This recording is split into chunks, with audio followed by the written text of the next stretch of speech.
السلام عليكم ورحمة الله وبركاته. أهلا ومرحبا بحضراتكم في حلقة جديدة من حلقات قناتكم كورة في الجول. وقبل ما نبدأ زي ما احنا متعودين دايما، كل عام وحضراتكم بخير.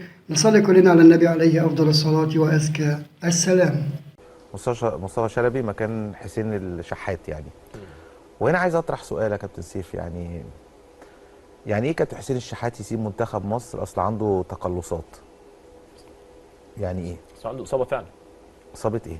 عنده حس بتقل في الخلفيه. كابتن سيف اتعمل له كل الاشاعات في المنتخب. اي بس في الاشاعات في حاجات ما بتبانش، اصل انا اتكلمت فيها مع ابو العلا. ما هو الاشاعات لو في شد هيبان، لو في تمزق هيبان، لو في مفيش. طيب الكابتن خالد الغندور زعلان إن في ناس اتهمت صلاح إنه ما كانش مصاب، بس هو في نفس الجملة بيتهم حسين الشحات إنه اتهرب من المنتخب وإنه ادعى الإصابة.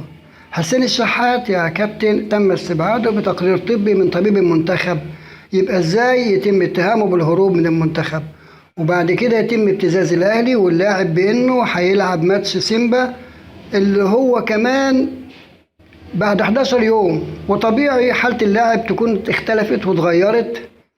كل ده بيحصل في الوقت اللي الاتحاد التونسي بيعفي لاعبي الترجي التونسي يا راجل من المنتخب استعدادا لافريقيا. انما لا، انت اللاعب بتاعك لازم ينضم للمنتخب، ولو اتصاب يلعب وهو مصاب، ولو هنطلع نتهمه والا هنطلع نتهمه بالهروب من المنتخب. القصة مش الشحات خالص يا اخوانا ابدا، القصة ان الشحات بيلعب في النادي الاهلي.